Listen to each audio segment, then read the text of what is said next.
we're in a series called Pause, and it's this whole idea of rest. It's this whole idea of just kind of taking a step back.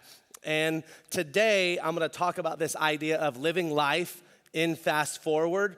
And no, I had no idea, like when I was writing this like 10 weeks ago, that it would line up on the day that like all of Americans' literally life went on fast forward. We skipped an hour, so that's just God like working things out like that. I'm not that smart to work it out.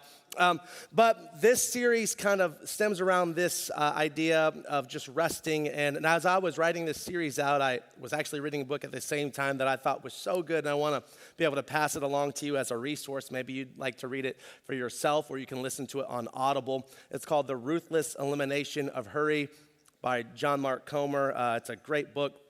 And I would encourage you to pick it up, as it really kind of just talks about dealing with living life at a fast pace and then slowing down. I want to take you on a journey real quick back to 2006. It's 18 years ago. There was a movie that came out, and when I did a Google search, I was like, oh man, I remember this movie. It was like perfect. It was gonna fit like what I was talking about, and it was like, it came out 18 years ago. I was like, 18 years. Those are the things that make me feel older. But the movie was called Click.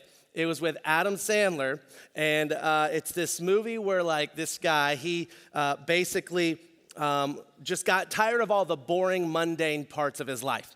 And he just got so like exhausted with all the things, just all the stuff they constantly have to do, going to work and the boss and this and that, the stuff with the kids. And so he meets a guy played by Christopher Walken who gives him a remote for his life. And he could like fast forward, he could rewind, he could do whatever he wanted to with his life with this remote. And so as he went to like a boring part of his life, let's just fast forward through work. Hey, let's just fast forward through this kid's sporting practice or whatever. The remote began to learn him, and it started to think for him, and it would fast forward his life without him trying to fast forward it. And the next thing you know, his kids were little, and then his kids were graduating high school, then they were getting married, and then he was like sick on his deathbed. His life just kept flashing before his eyes, and so many things changed. It was honestly kind of crazy. And I think, there's aspects of that where I'm like, man, it'd be cool if I could fast forward some things. Like, I would fast forward the Denver Broncos rebuilding right now, all right? Like, I'm just letting y'all know. I'm just telling you. I'm being honest. I want you to know how you can pray for a pastor. Like the Denver Broncos, we're going to be bad for a little bit because we're doing this thing. It's called a rebuild, and we're getting rid of all our best players. It's really difficult. It's a time of mourning for me, all right? I'm reading the book of Lamentations right now. But maybe we'll build back better. I don't know. It's just something to think about, all right? So anyways, if I could fast forward that, I'd do that. But if you think about it, 18 years ago, like I was thinking like, man, 18 years ago, I graduated college 18 years ago, and I was 22 years old. I was about to move to Alabama for the very first time in my entire life, had no idea what I was getting myself into. Alabama had no idea what they were getting themselves into, and then I moved to Alabama. 2 years later, I met my wife. We get married. You fast forward, married for 15 years. I'm 40 years old now, married, 3 kids, 14, 11, and 7. I've been leading this church for the last 10 years, and a lot has happened in my life over the last 18 years, but yet I was able to condense it into about a minute. Isn't that crazy that our life can just be summed up with all the things that we've done, literally with just a sentence? And when you think about it, it can feel a little bit overwhelming. And I remember like thinking back to aspects of my life, and I felt like there were those moments where I would never get through them. Like I just remember being like, man, you're trying to figure out marriage. You've been married for a few years, and then you have little kids, and it's all these, they're running around. There's the diapers and like a ton of diapers, and it's formula, and it's practice, and then you have debt, and it's hard to like maintain like a marriage, and you're working and all this stuff, and there's just so many things to do, but it didn't feel like there was enough time to do everything that you needed to do. And so I did what I think most of us in America do. It's just do more, try harder, Be better at things. Get better at multitasking. Get better at like trying to juggle more. You're not doing enough. I know moms, like what is it like you already like are struggling with feeling like you're a horrible mom, and then you get on social media and you realize, wow, I'm not doing enough. Like some of you moms, and you're like, you forgot last week was Dr. Seuss week, and you're like, oh my gosh, what do I do? You send your kid in a red t-shirt and white socks, you're like, it'll work, right? You're just worried like you don't have enough time in the day and life is so hectic. Or maybe sometimes you wonder like, is this it? Like, is this what my life is? Is this what I'm doing? Is there anything more to this? And last week I kind of, as we were talking through the message, I kind of left that bit of tension and I said, do you like the pace of your life right now? Do you like the hecticness? Do you like feeling like there's never enough time? Do you like feeling just this stress, this constant worry that you're never gonna be able to do all the things you wanna do? If you like that feeling, then this series won't work for you. But if you wanted something different, we left it there. And so here's the sad reality is, as we talk about this the next couple of weeks, I'm gonna give you what I believe, as we see in Scripture, are some antidotes. Here's some things you can apply to your life that will help you. But I think the sad thing is most of you will hear it and just choose to continue to do what you're doing. You won't make the necessary changes, which leads me to this thought, that the greatest enemy to the life that you want might be the life that you're living right now. Think about that for a second. Think about the life that you want. And we all have this picture in our head of like, this is what life can look like. This is what I want my life to be. And your greatest enemy to your end game might be the life you're living right now. You see, I am a fast forward kind of guy. All right, I'm constantly like thinking through like, how can I get through life fast paced? I'm trying to like shortcut different things. I'm not very patient. So I was able to a few years ago do an assessment that many Fortune 200 companies do. And as I went through this, it's the most accurate assessment out there that they have. And this thing, generates different aspects of your life and looks at things. And one of them was pace. How fast, how slow, things like that. Well, in all of America, I rank in the bottom 2% of patience. All right? And I'm like, that's so true, right? Because when I'm coming down the mountain and you got to hit like that stoplight right there on Megan and South 12th, and I can see that like the other side that is like coming up, like I can see they have a green light, which means our side gets the green light next. And I'm like, I'm gonna make this light. But here I am, just coming down the mountain, but I've already seen it. But the problem is, I got some stinking jerk in front of me who's driving the speed limit. And if he would get out of my way, I could make the light. And sometimes, like when I'm driving my wife's like XL, like the Yukon XL, I'm like I could play bumper cars right now, like a little, just a little something, give him like, get out of my way, right? Like Ludacris, move, get out the way. Like I feel like I could do that sometimes. And so I'm just impatient. I'm like the guy that's like, I'm checking out the grocery store and I'm like, which one is the shortest? Who's gonna be, that person is short, but they got a full basket. This one's 3, but they got 2 things each. Like I'm calculating which lane will get me out of here the quickest. I'm the guy that pushes the button for the elevator. I'm like, which door is gonna be the one to open up first? And I stand in front of that door, I feel like it's like winning the lottery. I'm like, yes, I picked the right door.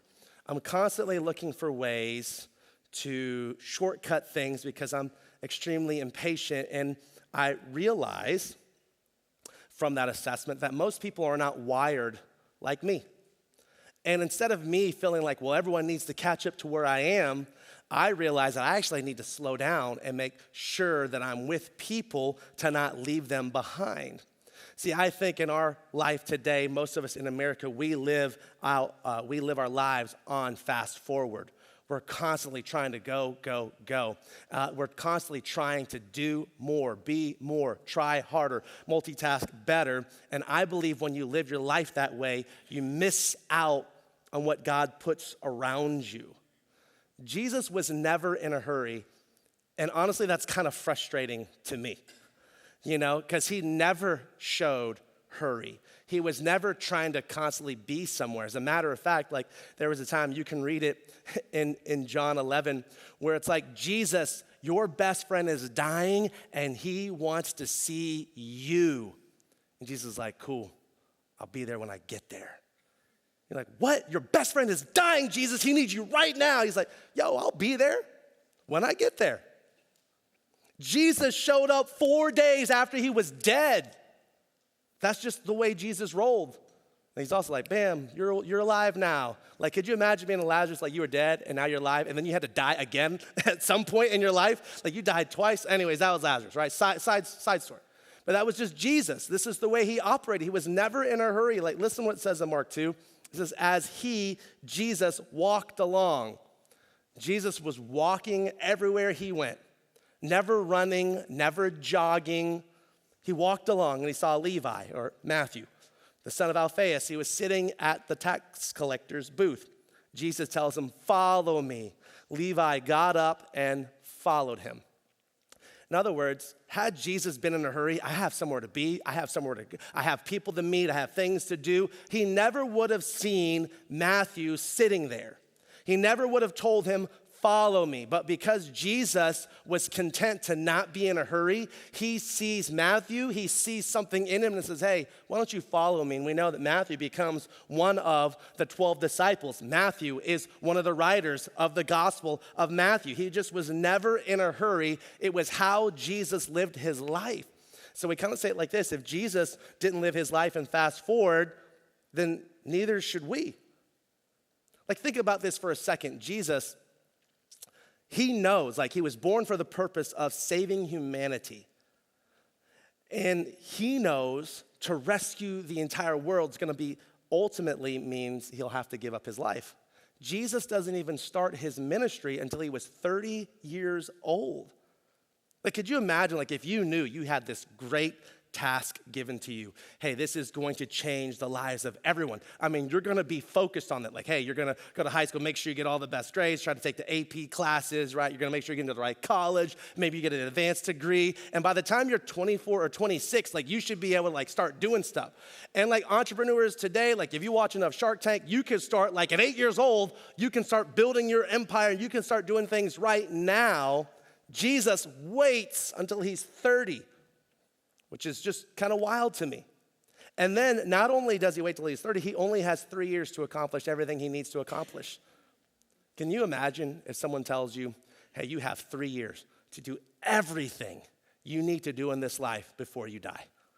Could you imagine that kind of pressure, that stress, that like frantic living that we would have? Like, oh my gosh, I only have 3 years. Yet that's what Jesus did. He had 3 years and it never seemed like he was in a hurry. As a matter of fact, like Jesus, he gets baptized and you think Jesus is ready to start his work. And he's like, I'll be gone for 40 days, y'all. All right, you're like, what? Could you imagine like you get hired, like, hey, we're gonna hire you. You're gonna start this brand new job. You're like, yeah, cool. I'll be here in 40 days. Why? Because I need some time just to make sure I'm ready for this. You're like, what? Like you would not have the job anymore, right? Like it wouldn't work like that. Yet Jesus was like, I'm gonna be gone for 40 days and then I'll start my ministry. Jesus was just content to be slow. We just say Jesus was built different, right? Like it's totally different. But I kind of say it like this though. Most people will chase a life that will still leave them empty after they find it. This, as what we say in America, is the American dream. You work hard, you hustle, you do what you need to do, you pursue it, you get it, and the problem is you get it, and you find out it still leaves you empty. Hey, cool, you got the house, you got the car, you got the thing, you got the promotion, what did it cost you along the way? And ultimately, that nice, shiny thing isn't so nice and shiny anymore after a while. That fades. The car that was the coolest car, no one else had it, well, now everyone else is driving it. Now yours is old. Now that house that was so amazing, well, you constantly have to update it. You constantly have to change it. You got to put new decor. You got to change the colors, whatever. Like it's not the same anymore. And most of us, we're trying to achieve things in life that ultimately still leave you empty. Why? Because we're trying to fill this hole in our heart that only God can truly satisfy. So it's not about having more stuff, newer things, and it's not about having more time. Some of us think, well, if I just had more time, that would be better. But the answer isn't more time. The answer is more of what really matters. You really want more of what really matters. But some of you think, yeah, but there's not enough time in the day. I feel like I just need another 1 hour a day, then I could do all that I need. If I just had like 3 more hours in a week, then I could accomplish. But the reality is, you have more time than you realize. You can Google search this stuff, and I was kind of studying and preparing for this. Like I did that myself, and I had some stats I had to share with you because I thought it was kind of crazy. The average person will spend 2.5 hours on social media every day, over 900 hours a year. That's a lot of like life hacks there, right? You're like, oh my gosh, I didn't know that you could fold an egg roll that way. That's really cool, right? Like you're like constantly just searching and looking at like endless videos, endless pictures, endless things. 2.5 hours a day. The average person will spend over 1,900 hours watching TV or like online streaming a year. That's a lot of Netflix. That's a lot of binging. I've done the math for you. Asian people are good at that. It's over 5 hours a day. Over 5 hours a day, but yet you don't have enough time. I thought this one was crazy. The average male, by the time you're 21, will have played over 14,000 hours of gaming. That's a lot of Call of Duty. Did you know they say it only takes 10,000 hours to become a master at something?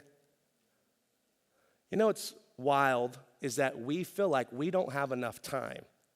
We do have enough time, it's just how we use our time. Like, could you imagine if you took 5 hours a day and you invested that in your kids? Like, I have 3 kids. I'm like, all right, each kid gets an hour, and then we have 2 hours just for us. Like, I'm investing it in my children. I'm spending intentional time to be there for them. Hey, I took 2.5 hours a day, and I'm just gonna invest that in my spouse and just talk with them and connect and just like have conversation with each other instead of just go. Like, could you imagine what your relationships would actually be like if you just took the time to slow down? But you and I will say we don't have enough time in the day. You have enough time for anything you want time for. I always think it's interesting, men, like this, and I'm putting myself in here in this category because the season is now over. Isn't it amazing how we're so busy until hunting season and then we have all the time in the world? Oh, so causing some controversy after church. I can give you a marriage counselor if needed, all right? So, isn't it wild how when we want to do something, we suddenly find the time to do it, but before then, we don't have the time? And what I'm saying is we've got to slow down because some of us, we say we want something for our life, but the life we're living says the opposite. We're actually going against the life that we say that we want. Jesus, he said it this way, and I thought this was so interesting. In John 15, he talks about being the vine, and in verse 4, he says this, remain in me. Some translations say abide. In other words, like being at one with. It says, remain in me, and he says, and I will remain in you. For a branch cannot produce fruit if it is severed from the vine, and you cannot be fruitful unless you remain, unless you abide in me. And that's true, like if you want to have production, like if you want to have something like being fruitful, like, hey, I want my life to account towards something. Let's just take like an apple tree or whatever, any kind of vegetable or whatever. If you said, all right, here's an apple tree, and you break off a branch, you're like, I can't wait for this branch to grow the apples, and you water it and you take care of it and whatever, that branch ultimately will die because you've taken it away from its life source. And that's what Jesus is saying. As a follower of Christ, you want to have a life that is blessed, but yet you're not connected to the source of life. And he's saying, if you connect to me, I will connect to you. And it's then, he says this in verse 5, I am the vine. You are the branches. If you remain in me, if you abide in me, and I in them, you will produce much fruit. For apart from me, you can do nothing. See, you and I, apart from Christ, will do nothing that accomplishes to anything that actually really matters. Apart from Christ, what we accomplish, the scripture says that that's like the wood, hay, and stubble stuff. It's like, God, look at all that I did. But like, if it was apart from Christ, it's like that stuff doesn't last at all. It's completely different. Nothing in this life matters if it's apart from Christ. And so if we really want to fully experience Jesus the way that he intended, it means we're gonna have to pause. I think it's interesting that the creator of all the universe took time on the seventh day and he rested, not because God needed rest, but because he knew you and I needed rest. And you know what's crazy about this idea of resting is that we don't think we need rest. In America, what we call American dream, there's nowhere in there for rest. You gotta hustle, you gotta go. And the same thing is true like in the church world. Like I grew up in churches where it was like, we just gonna get out there and we're gonna just preach the word, and then you know what? We will rest when we get to heaven because there are people dying and going to hell. It's like, okay, yeah, but Pastor, like why do we have to have like 15 services in a week? They're all horrible except for Sunday morning, right? Like they're all bad. Can we just show up once a week? Like nowhere in there does it say we have to do all these things, and yet we're doing it because we gotta do more. And yet God said, actually, no, you need a day where you do nothing. And that's why I'm saying that you and I will hear it, but will you actually do it? I get to sometimes like invest in church planners, or I'll consult with pastors. One of the questions I always ask them is, hey, what's your rest day look like? What's your day off look like? And they're like, day off? I don't have time for a day off. I said, well, that's also why your church is struggling. How can you give something that you don't have?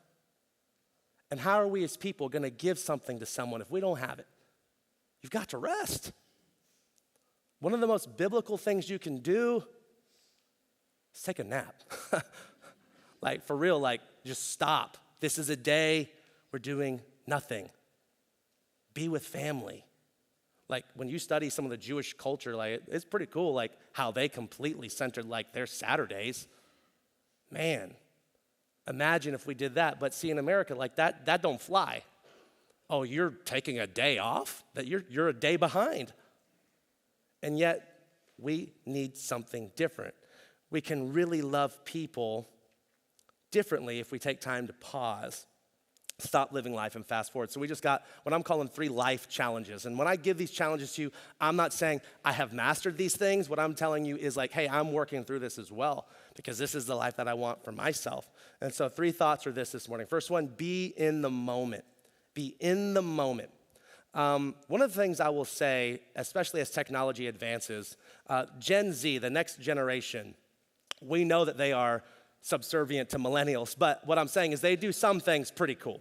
And one of the things, like you even see it in commercials, it's like, hey, like they're on their phones, like, hey, put your phone down, right? Like, and I think that's pretty cool to like just be in the moment, be present.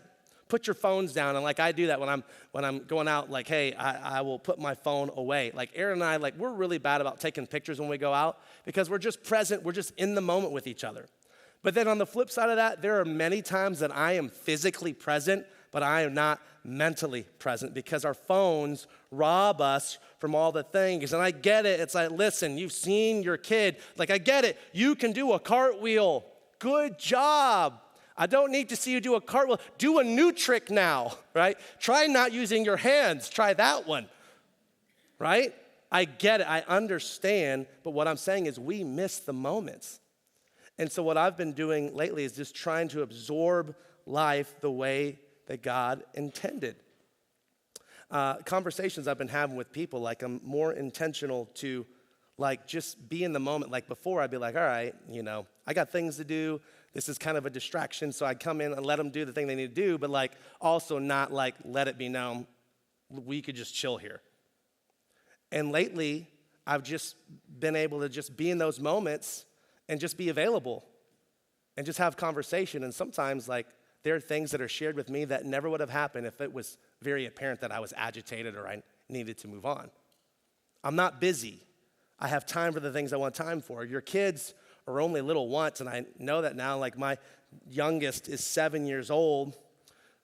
Teenagers will only be teenagers once, thank God for that. But I still think about like, man, like I don't have much time. Time goes quickly. And honestly, if you continue to ignore the people around you, You may end up losing your spouse. You may end up losing your kids. You may end up losing the thing that you say that you want because of the life that you're living. Learn to be in the moment. Learn to be in the moment. Here's the second thing. Choose what's important, stop what isn't. Now, this will be tough, okay, because how do you define importance? And this will be different for every single family, okay? This is different. You got to choose what's important for you, what's not. But one of the things that I will do when I meet with people now is I'll set my phone down and say, hey, I'm not answering anything. I said, the only thing that I will answer is if my wife, if she calls me, she texts me, I'm taking that. Outside of that, like, I'm giving that person my direct time. For us, as a family, we just allow like one kid in a sport at a time. We've done multiple kids in sports at the same time, and honestly, it was horrible. And so we're just like, hey, we're not doing that. And honestly, like, my kids aren't gonna be athletes, you know what I mean? Like, and I get it, it's tough, because I'm like, yo, I know you look at your dad and you're like, dad, but you're so athletic. Like, I feel like we have, like, listen, just because I got this shine don't mean you're gonna have it, right? Like, kind of try to be serious at church, right? And just for us, it was, hey, we're gonna just do one at a time because it was too much. It was too much for us, and so that was the thing for us to say, hey, we're just gonna do like just one kid at a time, and it was just better for us. And so also I say that to say, recognize the season of life that you're in. Just because you have a no today doesn't mean that it's a no forever. My wife and I, we had this conversation, like it was about a month or so ago, and I kept making decisions for our family based off the fact that like I had 2 toddlers and a baby. And Aaron's like, hey, our kids are like 14, 11, and 7. They can do a lot for themselves. We don't have to do the same things anymore. And it's like, oh my gosh, we don't have to do the same things anymore. Right? And it's like, I'm so close to not needing a babysitter, but not for my 7-year-old, my 14-year-old. I don't trust him yet alone, right? Like, so when we trust him, then I won't need a babysitter anymore. But it's like, I don't have to do these things anymore. So it's okay to be like, hey, it's a no for right now, but it doesn't mean it's a no forever. I want more of what matters, not more of what doesn't. So you gotta cut out the thing that isn't important. Here's the third thought. Recognize God in your life. We miss out on God so many times in our lives because of this fast forward thinking. We miss out on what God was trying to show us, something that God was trying to do because we continue to go on. And I've learned to just kind of dig into those conversations a little bit. When you're available and you're just there, people share things with you that maybe they wouldn't share before. You might have that coworker and they don't have anybody. They have no one. And they kind of know you, but you've never made yourself available to them. Man, you're missing out on some God moments there. I want to live life unhurried. Some of the things I've been doing recently is kind of weird, but being downtown, I will walk, and I can walk places. I take my phone, put it in my back pocket, and I just walk to where I'm going. Most of us, we're like this because it helps us, 1, ignore everyone around us. 2, we don't have to pay attention because it's like, oh, he's looking at his phone, she's looking at her phone. Like, they don't have, I just walk, and like I'm listening to the things going on around me, listen to the sights and the sounds. I'm more present, and honestly, just hearing things, I'm like, wow, like things I take for granted, I thank God for.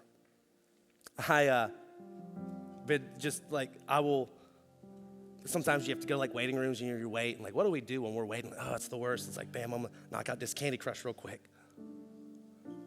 But I found like just sitting there, just being present in a room, yeah, sometimes like the weird dude in the corner watching everyone, right? But I've also had conversations with people I would have never had I just been on my phone. I've missed so many moments, and so I'm trying to do some different things and just trying to engage and say, okay, I want to do it differently. There are times like I'll drive in the car and like I don't listen to anything. Just that silence to allow sometimes that moment for God to speak to my heart and have the conversations that I haven't been having. Lately, I've been doing this thing like the last few months. I call it my monthly gratitude letter, and every month I write a letter to someone that has done something or meant something in my life, I just start writing them a letter. And this is crazy because I haven't done this since like college, but like I actually started writing in cursive again, like trying to get back into that. And I'll just write that person a letter, and it causes me to like think through all the things that I'm thankful for and what they've meant to me. And I just write it down in a letter and I give it to them. And what I'm saying is, when you just take time to stop and to pause and to start looking around you, you notice things differently. Like you're able to enjoy life the way that God intended. You're able to look at your spouse and go, man, I really love that person. You look at your kids and you go, man, I don't have much time with this person. You have grandkids and you see your adult children. You're like, wow, I want to make sure I'm here. And so what I'm saying is so often we're missing it over and over again because we're constantly thinking about the next thing. And you know the life that you want, but maybe the life you're living will never allow you to get there. So it's time to start doing some different things. That is your greatest enemy. And so the question is now, are you going to make some changes so that you can begin to realize what God has already given you, so you can relish in the life that he has for you, so you can live life to the fullest? Are you living a life that is the enemy to the life that you want? It's time to pause.